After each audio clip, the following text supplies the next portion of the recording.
acara matuh dongeng enteng pangbeberah mana.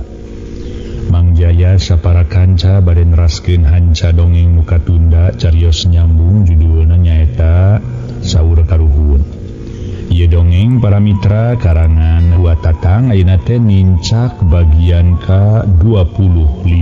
Para mitra kaum dang sagara nyarita rada lumengis ras kana pernasi bandirina sanaos ece ge sami ayi kasebat jalmi heureut pakeun pungsat bahan jabi eyang tos sakitu sepuhna bicara ge ece ka mana sagara kapapanjangan make nanyakeun salakina Nyi Santiwangi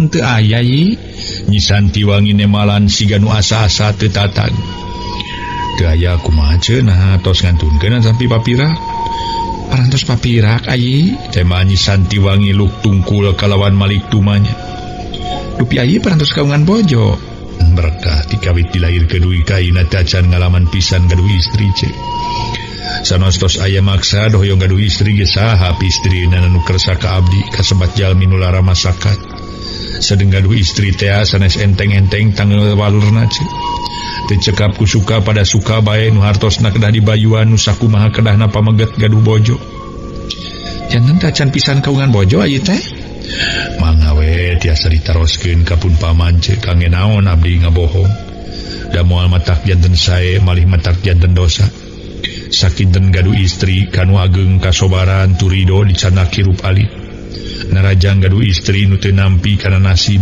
engkena moal leres komo kitu bari teu aya kabela matak pikeun nyerieun da muhun sanaos di istri ge sami aji kangge naon gaduh cara oge ge aya saukur bade nganteur kapuasan bae mah bari teu nyaah bari teu aya kabelaanana nu mawi ceuceu mah wios kieu we lalengohan kangge naon gaduh deui cara oge ari sakinten teu tiasa silih pikanyaah silih belaan eta ge eyang keukeuh we setengah hajujurung ka cicit teh kedah engal-engal gaduh deui cara oge mung ku ceuceu teu dicaosan sanes alim aya anu ngabayuan mung inggis mendak pameget nu teu nyaah tur teu bela pati-pati ceuceu diparengkeun gaduh picarogeun ge hoyong kanu sanasib pada-pada teu aya kagaduh hoyong kanu tiasa paheyeuk-heyeuk leungeun paantai-antai tangan bari pada tos teu kagungan sepuh tema Nyi Santiwangi ngan teu langsung nyebutkeun hayang boga salaki kasagara padahal batin mah keur Nyi Santiwangi ujug-ujug ngait we kasagara cacakan anyar pinanggih bari can nyaho turunan saha-sahana jeung kumaha kaayaan sagara leres sanaos abdi ge sami kitu ceuk muhun pati-pati diparengkeun gaduh pijodoeun teh hoyong kanu tiasa silih pikanya silih belaan sanggem paripaos teh mah hoyong tiasa sapapait sama manis sareungeut saigel sareuneup saigel margi pameget gaduh bojo teh sanes kanggo sadinteunna tenapi sasasieun nanging kangge salalamina kitu deui di pihak istri sami kagungan caroge hoyong saterasna dugi kamangsana paronok yuswa temal sagara sapamadegan pisan jeung Nyi Santiwangi jep duanana jarempe sagara melenguk Nyi Santiwangi melenguk sedeng Nyi Santiwangi masa jeroning melenguk teh ari batin mangagerntes kieu bari juru panon meletet maling reret siga nu nembuskeun rasa batin ka sagara jajaka kasih nyaan asa aneh aing make ujung-ujung katari ku budak jajaka ieu cacakan kakara tepung da ka lalaki aing heueuh abah heula mah henteu katarik-tarik teuing birahi tapi ku jajaka ieu mah ujug-ujug cop we bener kitu manehna can ngalaman boga pamajikan atawa ukur alsa lamun nya teh manehna can pernah boga pamajikan kumaha akalna sangkan manehna bisa mineng ka dieu nah hasilna ditarekahan wae kitu ku si eyang nya ahek nyarita ka si eyang sugan bika narekahan komo kitu si eyang keukeuh we aing kudu buru-buru boga salaki kitu dina galecok batin Nyi Santiwangi make aya niat rek menta ditarekahan ku Aki Kalajaya si horeng nu ngagerntes jero dadana teh lain wae Nyi Santiwangi dalah sagara ge sarua pada katarik ati ka banang asmara ku Nyi Santiwangi ngan sagara ngarasa era rek cumarita da pugu kasebut atah keneh lamun atah keneh mah cenah harapan aya tapi ari rek poke nyarita ngarasa berat ngedalkeunana keur pating harulang kitu gurutak Aki Kalajaya kaluar sarta pokna hari panyana Aki mah si Agus teh ini kacampihan jeung batur orang keur tinggal rendul geuning jeung si Nyai na moal kacampihan Agus moal laki jalanan rada teu raos tema sagara siga nu kasima da puguh keur ngalamun. Ari Nyai lain keur ngaliwat tadi teh aki kalajaya ngareret ka Nyi Santiwangi. Tos asak eyang kantu Nyai ke ngantosan si Mamang nuju ka jamban. Oh gerak sadiakeun ka ditu. Jeung naon we jeung nama saya aya nu eueuh nyagusnya. Eyang Nyi Santiwangi ngagelenyu bari ngabentur ka sagara. Tapi lain ngabentur ku batu ieu mah ngabentur ku imut bari ngoloyong ka jero. Atuh puguh keur sagara katarik ati kapentang asmara katamah-tamah dibentur ku imut. Imut ngandung pangirut para mitra sadaya dibaledog ku klet ngandung pamelet malah menimatak pating sareblak cenah teu sakumaha lilabah Durga jeung Ki Gandrung daratang ti tampian. Atuh brak sararea dalahar ngariung di tengah imah. Peutingna sabada sarolat Isya kaya di eta tempat meuni sepi jempling rehe comrek. Nu kadenge lintang ti sora sasato anu biasa liar ti peuting. Ciang-ciang jeung cari cangkas baleger, hawa geus mimiti karasa tiris kawantu hawa di pagunungan. Dibubuh angin ngahiliwir tapi keur dua insan mah nu kasebut japati sajodo, siga nu teu risieun ngadon ngobrol di tepas. Nu kabeneran para mitra peuting harita hadepoena langit cekas beng rastaya tedeng aling-aling. Malah bentang baranang pating carelak pating karetip. Mega bodas ting arendat kadia permadani disulam ku sutra bodas. Brai-brai kayane tetempat brai-brayan caang. Si horeng bulan kakara bijil bulan bekilila bekiluhur sabuder madhab meninga gebrak lir ti beurak. Atuh puguh keur dua insan anu ngobrol mah meuni bangun anu betah tumanina. Si horeng sagara jeung Nyi Santiwangi. Ari Bah Durga jeung Ki Gandrung mah keur ngawarangkong jeung aki kalajaya di jero. Nya terek jongjon kumaha sabab sagara jeung Nyi Santiwangi eueuh nu maturan deui. Nyaan dua insan ujung-ujung pada katarik ati kabandang asmara itu suka ieu suka. Batu turun kesik naik kalapa tonggoheunana. Itu purun ieu daek sarua bogoheunana. Ngan saurang ge can aya nu wani terang-terangan ngedalkeun eusi batin nyebutkeun aya harpan atawa suka. Komo ari jiwa wanita mah jarang nu wani terang-terangan kuring atawa abdi suka ka engkang. Beda deui jeung jiwa lalaki atawa pria tapi lalaki ge kumaha lalakina. Tara kabeh wani togmol nyebutkeun suka atawa bogo. Teu kabeh lalaki sok wani kekeureuweut eta mah kumaha lalakina kumaha awewena. Kumaha saena we nya antawis urang silih sebatnya piraku salira teras-terasan disebat Ayi. Ari salira nyebat Ece, piraku kedah nyebat Kang Ayi mah asa kirang kumahanya cek Nyi Santiwangi. Eta mah kumaha saena we bade nyebat Kang Ayi mangga. Muntang tos we paling tenah abdi nyebat teh Nyai. Kumaha pamun kasalira nyebat engkang? Sumun sang abdi ge kumaha saena bade nyebat lah. Bade Kang Ayi mangga, bade Kang Ujang mangga. Mun dupi jenengan teh saha? Tuh nya tos nyebat teh deui. Hilap. Wasta mah Santi, panjangna Santiwangi dupi akang. Sagara. Dupi panglihan Kang teh tebih kitu. Kantenan we tebih mau pemiti dia mah mios tabu genep enjing-enjing teh pi dongkapeun ka ditu kinten wanci lohor. Uluh. Geuning meuni tebih pisan Kang aya kana setengah dintenna. Kumaha pami diparengkeun abdi hoyong amengan ka ditu mopo temenan panginten. Bade ngersakakeun naon rumpaheun ka akang. Atuh hoyong we Kang sakantenan nepangkeun ka sepuh engkang. Entong ieu entong palai kasarakan akang. Naon margina Kang angit teu kaing sagala. Engkang parantos kagungan anu ngawulaan di ditu atanapi tos kagungan picaloneun. Ulah sok ngabohong kitu Kang bilih janten dosa. Ari tadi nyaurkeun berkat teu acan kagungan garwa pisan. Ari ayeuna abdi aya maksad hoyong amengan ka ditu. Diwagel upami kitu teh mah yakin akang teh tos kagungan. Da kitu ketang ari kasebat pameget mah rata-rata. Pami angkat ti bumi sok nyebatkeun teu kagungan kariridu. Padahal di bumi mah kagungan anu ngarenghi. Cek Nyi Santiwangi terus ngabalieur. Ari sagara pok nabari mesem. Pameget ge kumaha pamegetna Nyai ulah sok disakompet daunkeun ulah disahurun suluhkeun. Yeuh Nyai dangukeun ulah waka bendunya. Engkang mah ngawagel kitu sotenan ka ditu sanes gaduh ceung-ceuman hate atanapi tos gaduh bojo. Mung hawatos ka Nyai jalaran sarakan akang mah tebih sajabi ti kitu. Dia akang matak pikaisineun. Nanging ari Nyai moal ngaraos capek maka layan moal lingsem. tamu kasaungkang manga teteuing tong bujeng enjing pageto sanos bade ayeuna ge mangga eta naon margina nyai aya emutan paraya amengan kaserakan engkang teh sagara siga nu ngajojoan kana eusi hate Nyi Santiwangi ai margina mah hoyong terang we sarakan engkang sajabi ti eta hoyong tepang sareng sepuh engkang naon deui naon deui nya duka atuh teu langkung engkang Nyi Santiwangi ngagelenyu kalawan pokna rupi engkang naon maksada ngajak nis di dieu daya bentena sareng isi batin nyai temal sagara lamun hadep terang-terangan masarua mika cinta oh kitunya kangnya eta kinten-kinten mau ngaros kaduhung gitu jalan kayan abdi tos kauning ngakungkang sok sanos neme tepang oge kang ingkang mau ngaros kaduhung pamila leres-leres bade silih pikanyaan ari ngaros kaduhung nu didasarkeun kana kategaduhan mah mau ngaros kaduhung jalan kangge sami kasebat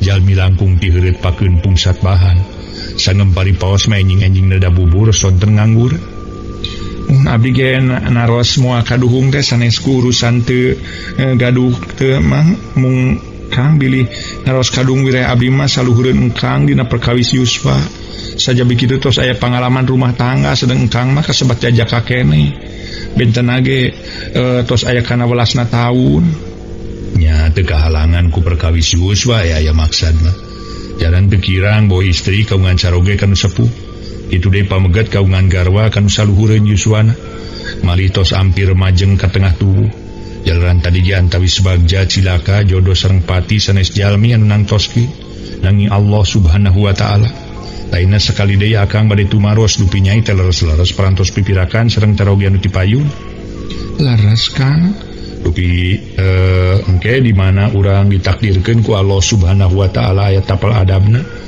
nah baris saanu ngawalianana margi tadi saur nyai parantos teh kagungan Ibu Rama ari akang kitu sanos teh gaduh Ibu Rama ge moal janten pasualan moal ditaros saha piwalieunana dan baris ditaros piwalieun mah ka pihak istri upami pun biang leres ngantunkeun kang mun pun bapa wallahu alam mun disanggemkeun tos teu aya mah bireh tos aya 12 taun teu patepang aya keneh duka tos teu aya para mitra kaum dangu harita sagara tuluy nyarita deui tau upami kitu mah hate aya lepatna upami tuang Rama di paluruh heula nah aya keneh hatrapi tos teu ayana geus maluruhna mah sareng kang ge mangga kang mamiwarang di paluruh heula teh bilih tuang Rama aya keneh disarakanana tangtos bakal janten dosana upami nyai kagungan di caroge boh kangkang boh kanu sanes segera mah aya keneh disanggemkeun tos ngantunkeun hatur nuhun sateu acan ge upami bade dikesarengan ku engkang mah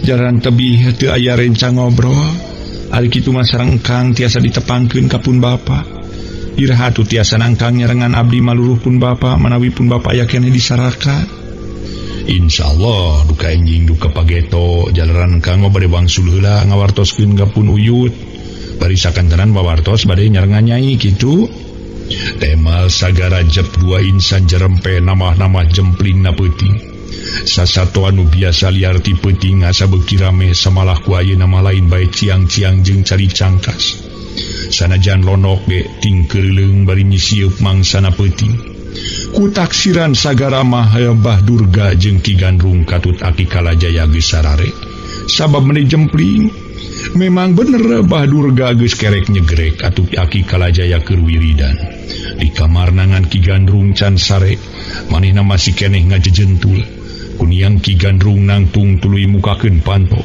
dukarek katampian dukarek ngalong ditepas kituna make jeung hariring sagala pokna teh sabun nyere pegat simpai nya mama paturai patepung deui kacai lain ngadon mani cece ngadon ngejo jeung isika kacai lain rek jadi rek nenyo bari milikan samping hideung eta dina bilik kumaha nuhurkeunana abdi ninang kanu balik kumaha nuturkeunana eta kumaha nuturkeunana pokna teh para mitra eta karena ketuk tilu ya para wargi sadaya tuh naik karena ketuk tilu atuh segan sagara ngadeheman suka teh rajin ngawi si Mang Anung aish berus ayuh panjenengan mamang nuker nari is aduh nah tuh di Asep juara atuh ngada dempes kitu mungkin nyai aduh ngahenin we mun dibeja-beja dah digandrung tadi tunang ngagonya kedua japati sajodo geruh malapur atuh Mang ayo ke Mang kabitaeun bade ka mana tuh Mang disangki ku abdi bade ngangkleung we dina sagara impenan duh ayo nu mau pitunuheun tadi dikersakeun asa terbih nyai dipurum-purum gen sedai kereupoe aduh itu masih bang berang tadi geus ngaguher we kirik nyegrek tema Ki Gandrung gek diuk digireun sagara kalawan pokna deui nyan basa tadi mah teh mamang meni asa teu pararuguh nyai mun perkawis ieu Asep teu puguh-puguh ngadon gegelak dekan duga getih tos podok pangharpan mamang teh cek emutan teh perang kiam moal kapencit bumi hayam teh aduh mung saena we kapan aku nyai kalain dicana ka dieu pamiti tepang sareng nyai mah waluh alam kumaha nasib si Asep lah tos kitu we kersaning kamurahan Allah mah sareng kaleresan abdi wangsul ti kebon jalan kadinya aduh eta saha jalmina nyai nu bidamel kadoliman ka si Asep naroskeun ka aki kalah nyebatkeun teu kedah uninga mung nyaurkeun mah cenah ku pameget kitu duka atuh da ka abdi mah teu asa sauran Mang mung ongkohan eyang mah tarawantun ngabartoskeun pami ngalandongan jalmi nu kenging ku pangheureyan sanes maja sok inggis nyalahkeun sami sareng mitna sakantenan upami sangkianana meneran kumaha upami lepat kapan matak janten dosa ageng tong bujeng kitu sanaos urang nuduh atanapi nyangki ge ka jalmi barang canak oge teu kenging dapon nyangki atanapi dapon nuduh kedah aya buktosna kedah aya saksina nu kieu tur aya pangakuan ti nu nyanakna eta manawi engkang kagungan musuh teu atanapi nu kapengker-pengker kantos patelak sareng anu sanes cek Nyi Santiwangi bari ngareret ka gigir sakedapan masa gara ngahuleng siga nu mikiran teu lila pok nyarita muhu nyai akang teh kantos patelak sareng sababaraha urang bawa pameget munga aritos nu midamel kadoliman mah duka saha akang eda teu tiasa nuduh ka si dadap ka si waru mung aya nu langkung jahat nyaeta nu ngaran Sujahi nu nante dipayun kantos patelak sareng engkang dugi ka sami pada reksak atuh sareng sana mete kan mun sareng ngaran Sujahi oh sareng ngaran Sujahi tiasa janten ku jalmi eta akang didoliman teh kadinya soros nu uningah ka ngaran Sujahi sagara ngarere terang mah henteu kang menguping hawar-hawar tinu sanes ngaran Sujahi kasebat jalmi jahat mun janten jadugna garong mah jadugna garong diwuwuh garang naker wantun maragat ke nyawa terang sotenan ngaran Sujahi jahat saur anu sanes waktos kamari ieu abdi ka pasar aya saurang istri nuju balanya nyaurkeun tatanggana di garong kalain nu kagungan bumina di pahala teras raina nu kagarongan saurang istri rana dicanaku ngaran Sujahi cek Nyi Santiwangi nyaritakeun perkara kajahatan Sujahi ngaso heula para wargi ngaso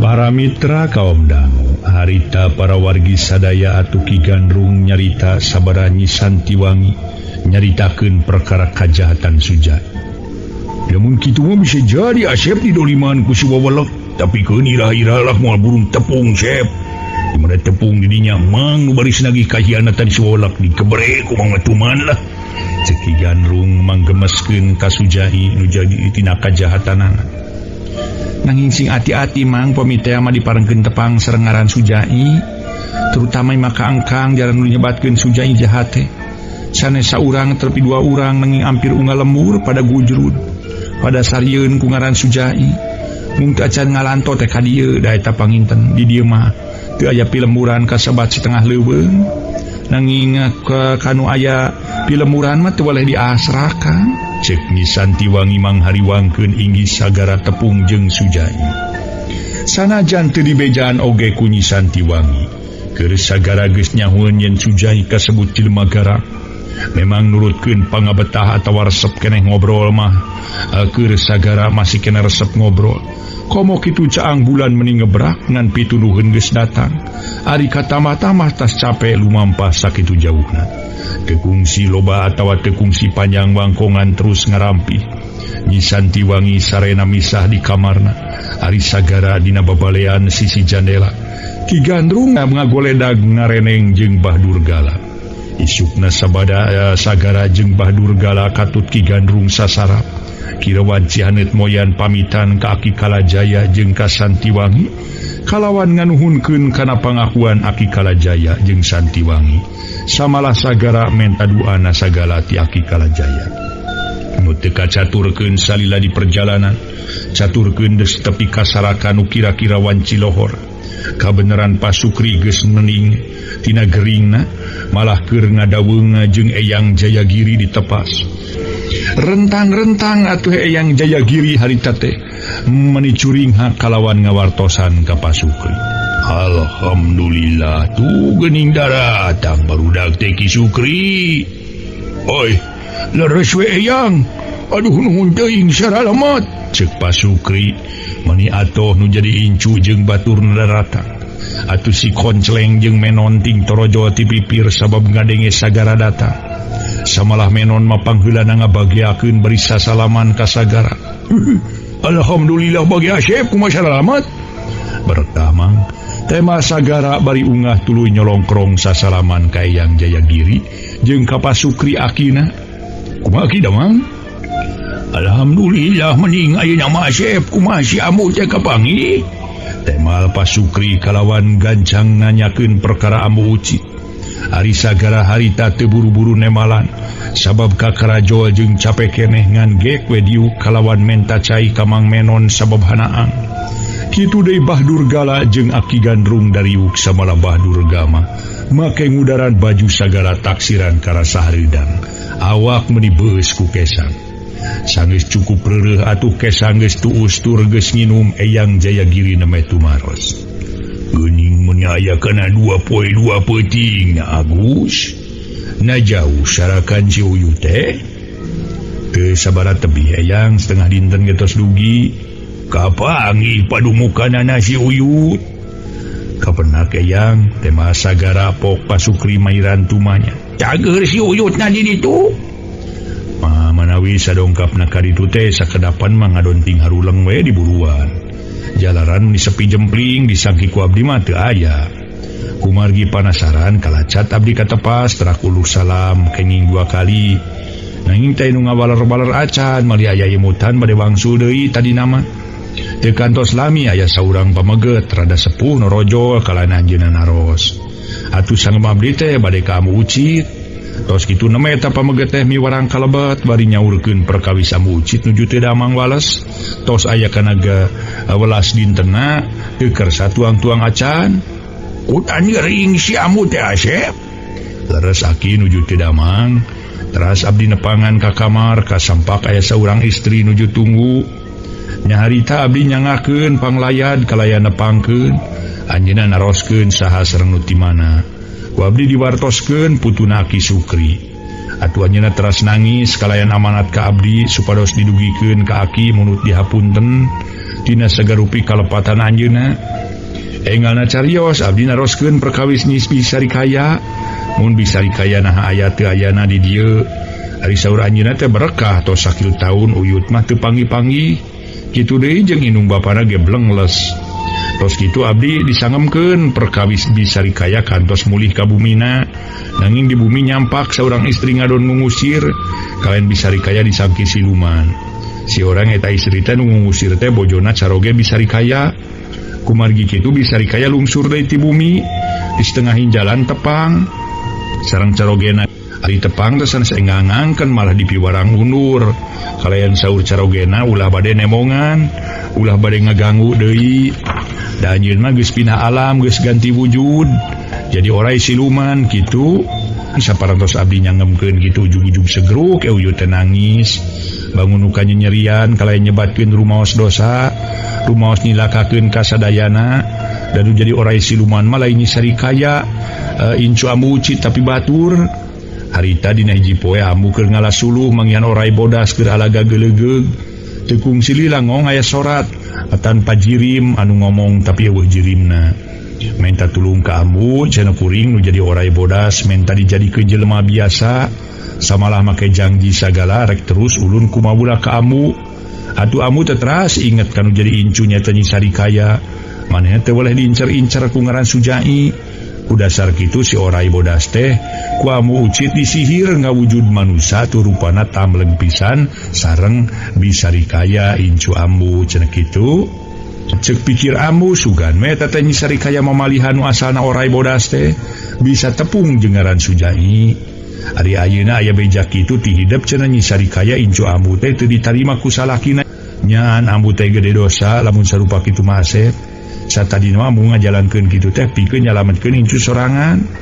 kitu taki numutkeun katerangan ti si Uyut mah janten teu lepat sakumaha kasauran eyang ceuk sagara nerangkeun sakumaha caritaan ti ambu ucit almarhumah ari Eyang Jayagiri harita mesen para mitra kaum dangu sakumaha nu kauni ngasagara nerangkeun sakumaha caritaan ti ambu ucit almarhumah ari Eyang Jayagiri harita mesem upami kitu mah teu lepat sakumaha kasauran ti Eyang janten upami kitu mah aya keneh nu akhirna kang isim kuring ngaraos dosa Eyang geus kitu kumaha cenah ceuk ambu teh pasukri ngareret ka sagara incuna saparantos nerangkeun kitu teras anjeunna munut dihapunten ka abdi kalayan biat nyuhunkeun dihapunten ka aki anu teu kantos sawatara menit anjeunna ngantunkeun innalillahi wa inna ilaihi rajiun pasukri bangun reuwas ngucapkeun innalillahi kitu de Eyang Jayagiri jeung Ki Koncleng Katut Meno atuh kapaksa abdi sareng ieu Mang Durga kalih Mang Gandrung ngiring kemit enjingna sabada layon dikubur teras wangsul nah tu setengahing jalan nuju marapah ujug-ujug leng abdi karaos puyem gelek-gelek abdi luga getih dugi ka teu emutna aki oge aya emut-emut soteran tos saya di hiji bumi kalau dipayunan ku saurang pameget tos sepuh rupina moal sabaraha tebih yusawana sareng Eyang si horeng abdi di eta bumi teh dicana ku putuna teras abdi dilanongan dugi ka saena deui kumargi harita tos majeng ka magrib dibubuh ku nu ngalanongan di wagel ulah wangsul atuh kapaksa abdi ngarerem kitu margina teh Eyang sagara nyaritakeun nu karanapan ku dirina atuh pok Bah Durga Mairan bari ngarongkong dompet bako anu Mang Menon saleresna Eyang upami harita teu tepang sareng saurang istri kalayan teu dicana ka bumi na madah duka kumaha nasib si Agus atuh sim kuring tos ngaraos salempang we ningararai si Agus tos pias koneas sareng ngalempreh wae mung saena we aya pitulung ti Allah sareng aya barokah na ti Eyang sareng ti Abah numutkeun saur etangan mah ngalanongan teh suhun aya nu ngadoliman ku saurang pameget nanging teu nyaurkeun ku si dada pusi waruna mah mung ku emutan si Agus pasti nu dolim teh Sujai teh wireh kamari saur putu anu ngalanongan si Agus naroskeun naha kantos patelak sareng nu sanes antarapi gaduh musuh kitu keun bae masing ku saha-saha ge pokona mah si Agus waras deui awal akhir ge jalma nu sok kiri dengki jailkan yaya mah boh ka lalaki boh ka awewe sok nampa wawales atawa ganjaranana teu ka sorang ayeuna di dunya pasti awal akhir di akhirat asal urang we ulah boga kalakuan kitu ka diri batur sabab cara kitu teh kacida beratna nyangga hukuman boh hukuman keur di dunya boh keur engke di alam akhirat atawa di alam barja saur Eyang Jayagiri celengkeun Ki Menon kakara nyarita leung ku kitu eta si Agus make katerapu pamake batur sagala kapan si Agus teh mau parawot nya keris pusaka jeung awi cagak na bisa terap kitu abah imai kisana ai perkara parabot mah teu bisa dipake gunung padangeuhan kisana teu bisa dipake pamuntangan jeung deui lamun urang kasebut manusia boh lalaki boh awewe boh nu ngora keneh boh nu geus kolot menta tulung teh ka hiji parabot Sokomo lamun kurang dipuja-puja mah eta teh hukumna teh kufur atawa kasebut musyrik. Sarua jeung urang mangeran dua atawa nyaeta mangeran dua we. Ya mangeran lian ti ka Allah nyaeta ka hiji barang. Masing urang boga parabot pusaka aya 3-4 rupana kalawan eta parabot dianggap ampuh. Moal bisa ngungkulan kana keampuhan Gusti Allah. Sedeng parabot atawa barang nu aya di alam dunia ieu damelan saha cing damelan Gusti Allah. Cenah eta bedog, kobang, peso, keris jeung sabangsana. Kasebut parabot meunang nyieun manusia buatan panayaan, buatan pabrik anu tetep bahan mati Allah nu nyiptakeun, Allah nu ngayakeun. Nah saha nu kasebut manusia bisa nyieun besi, bisa nyieun wajah panteu bisa ari bahan-bahan mati anu maha kawasa nu nyiptakeun bumi jeung eusina sakumna. Nu matak ceuk eyang ge pepeujeuh ka kadang warga. Boh nu di dieu boh di mana we poma lamun ngabogaan parabot ulah rek dipi Gusti ulah rek dipake panangeuhan. Sokomo dipuja-puja kapan sok aya nu ngabogaan parabot ditinggal ti karuhun sok dikukusan. Sok dibersihan ku cai kembang tuluy disusuhun diseusepan. Mangih kasusah tuluy dipenta-penta karamatna dipenta sapaatna dipenta barokahna. Rek init-initan disuhun heula diseseup heula dieu dicicium 3 kali. Nah ari indung bapa kanu jadi indung keunjeng nu jadi bapa indung nu ngandung bapa nu ngayuga nepi ka poho tara dipunjung tara dipuja tara dipenta barokahna. Sedang indung bapa teh beunang disebutkeun pangeran lahir.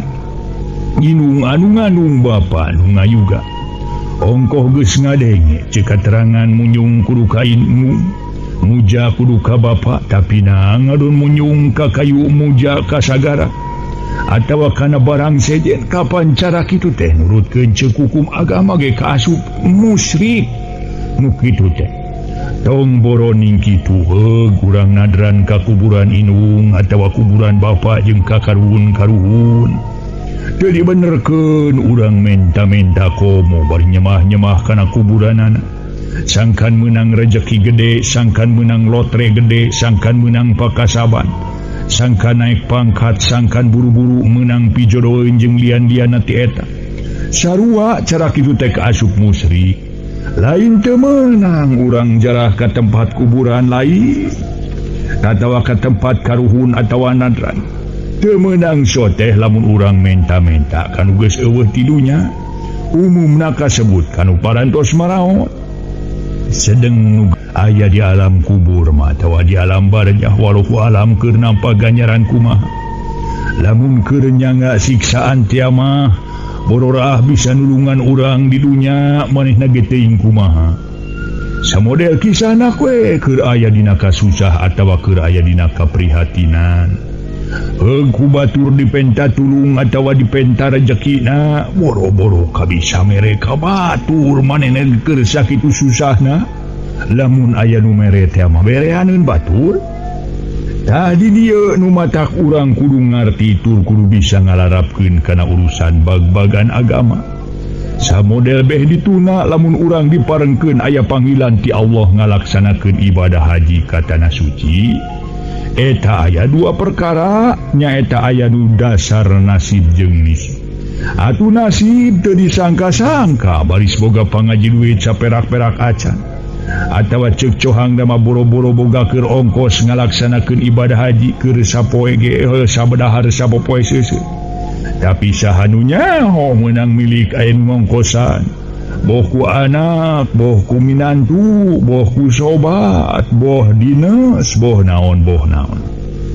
Terus deui nu geus cukup ku rezekina sesa tina kaperluan itu ieu tina ngabiayaan anak incu. Oge kasebut urang ibadah haji teh entengna aya, beratna aya. Entengna cenangan saukur biaya ari berat kudu bener-bener urang ngalaksanakeun naon perintah Allah. Urang kudu nyingkahan sing sakur nu dilarangna. Jelas nama kudu bisa ngarobah segala rupa akhlak kalakuan urang nu katukang-tukang. lamun jalma tukang dagang ulah sok ngarah ngarinah kana kanu balanja atawa kanu meuli.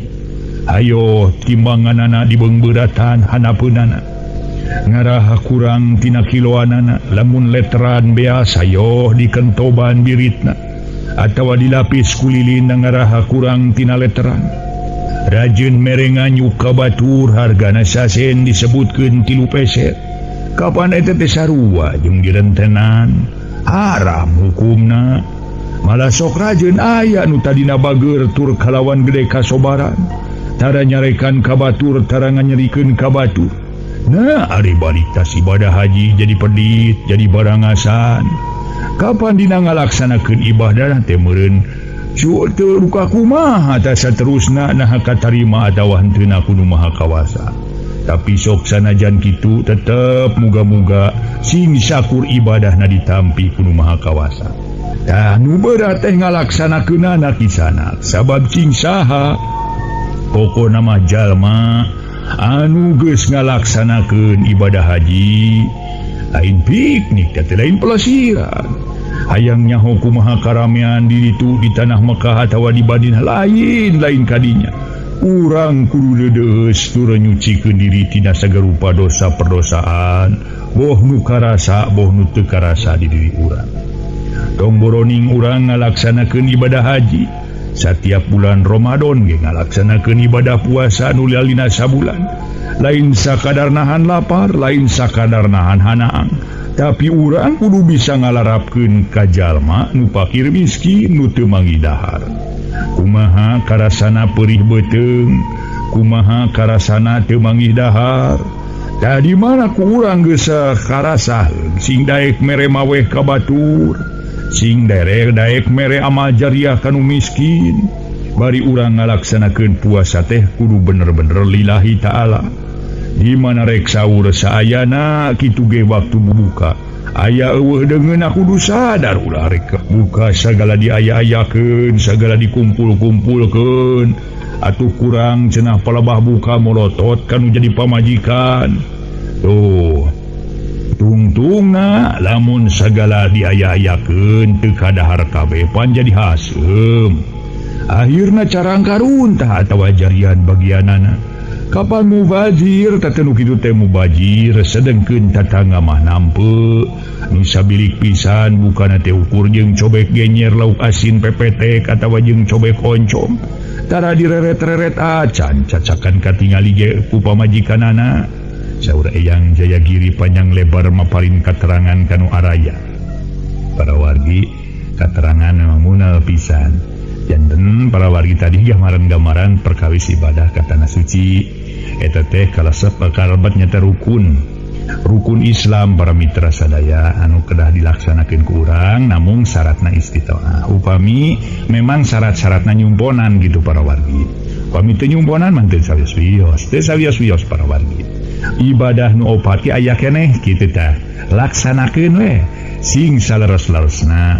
Nu opat teh tingawitan urang nyaeta ngucapkeun 2 kalimat syahadat.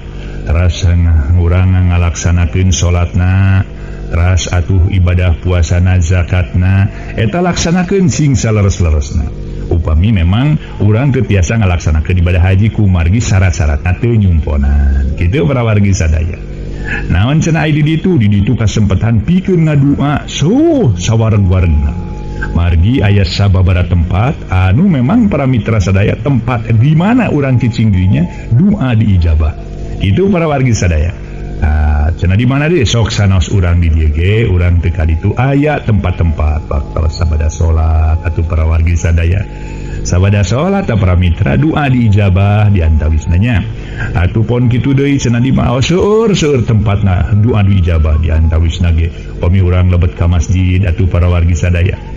Mangga atuh urang ngadua sing sawareg-waregna ngadua.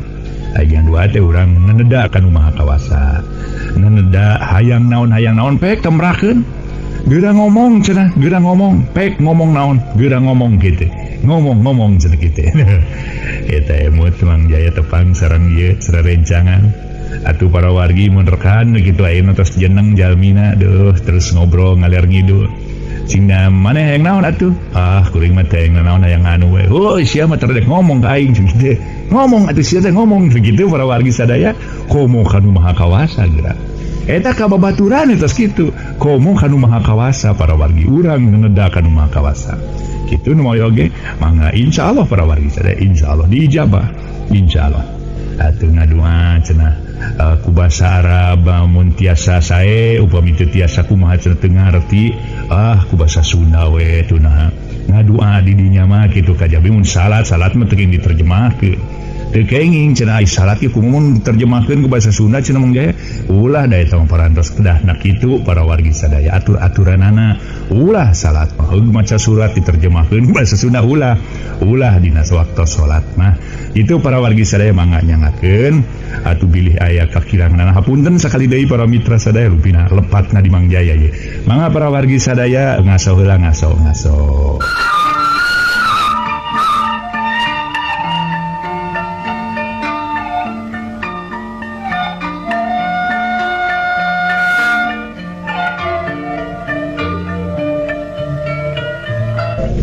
harita Eyang Jayagiri panjang lebar maparin katerangan nu araya telengkeung si Konceleng tumanu aina simpuring bade tumaros Eyang aya tanyakeun urusan naon Eyang Jayagiri ngalirik ka si Konceleng kumaha peminu teu dawang heug teu saum moana naon Eyang teu naon-naon ari bener-bener mageringna ulah sotenan jijieuna puguh waras sayuh nyebutkeun keur nyeri beuteung atawa penyakit mah cenah atawa paranas tiris ngan urang kudu ngalaksanakeun kewajiban sejen naon teh Eyang jadi urang ngalaksanakeun fidyah janten teu kiat saum teh kada urang teh hubungan sareng Maijah nya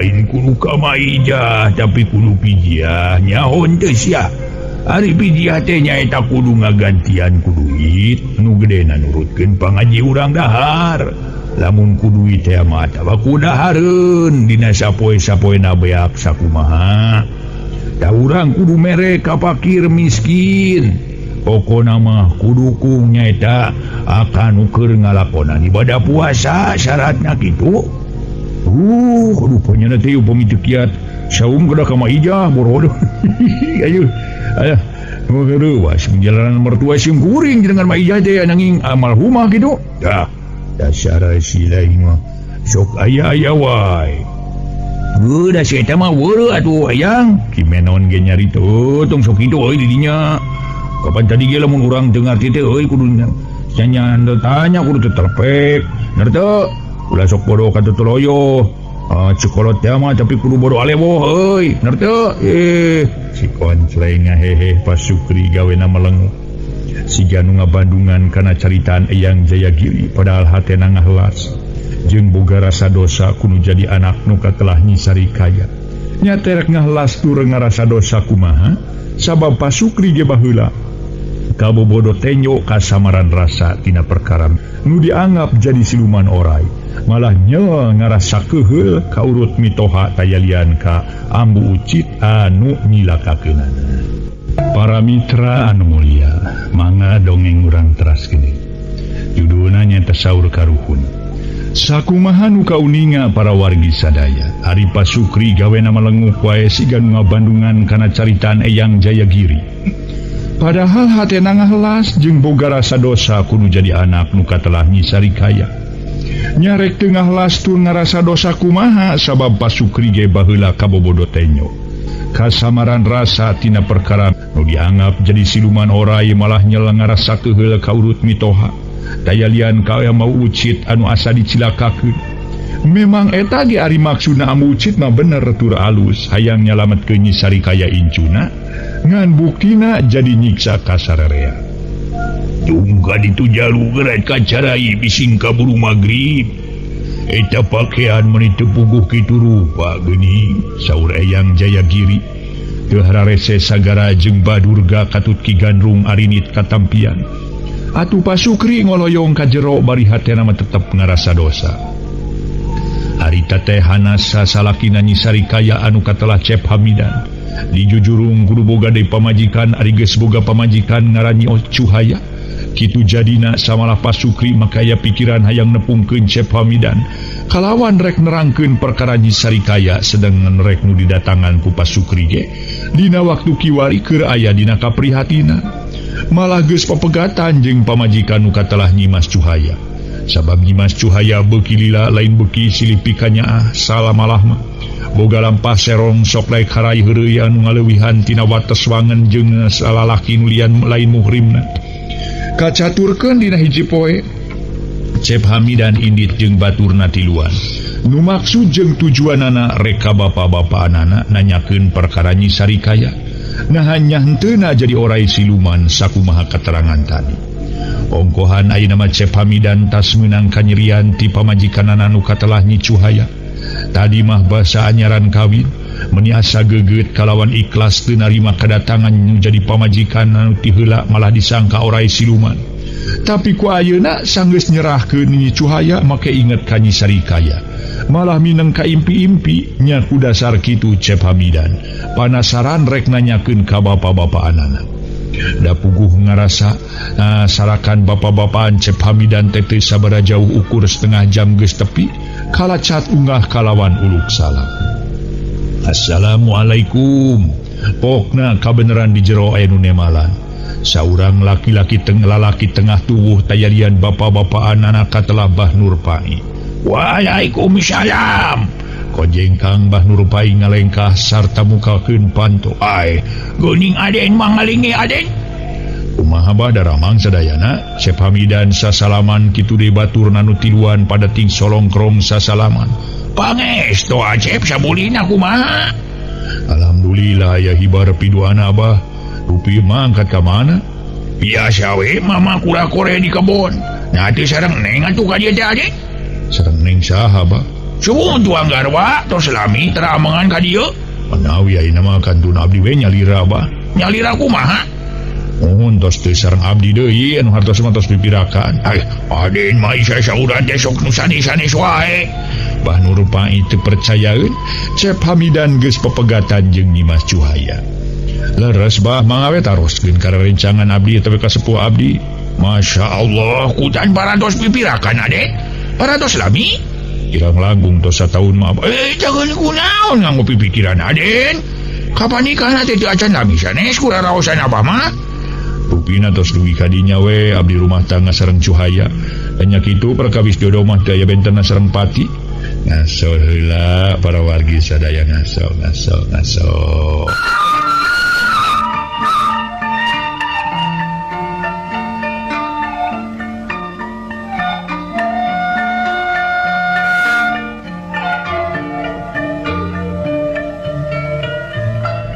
sabada Cep Hamidan nerangkeun nu aya patula patali jeung urusan pamajikanana atawa sabada manehna nyerenkeun pamajikanana atuh Bah Nur Pai nyarita deui daleres kitu ketang aden perkawis jodoh mah teu aya bentena sareng pati ongkohan kasebat kangge jalmi mah teu tiasa ngukur eta mah kenging disangemkeun rusiah pangeran dupi ayeuna tos kaguan deui garwa can bahu pemingging giapeun teh masih keneh ginggiapeun ngalatuh kaguan deui garwa aden dan aden mah nom keneh ari kitu mah kagungan garwa anu ngawulaan dupi aden teh ngahaja wae kitu aja bah perkawisnya ngakeun silaturahmi wiresa parantos lami abdi teu ka dieu atuh kalih perkawis biasa we rajin ka dieu di mana aya kaperugian atrapi aya karepet namena pangan ka sepuh teu sawios-wios aden ai Kang Abah mah ku disumpingan oge nya tos bingah tur bagja nawiskeun aden ngangkeun keneh ka sepuh nyangan ke dia sebuh ke Abah dupi gitu aja ke peryogian naon aden teh Bah Nur Pai nyaritana harita teh para mitra jelasna kerang waktosna kabujeng see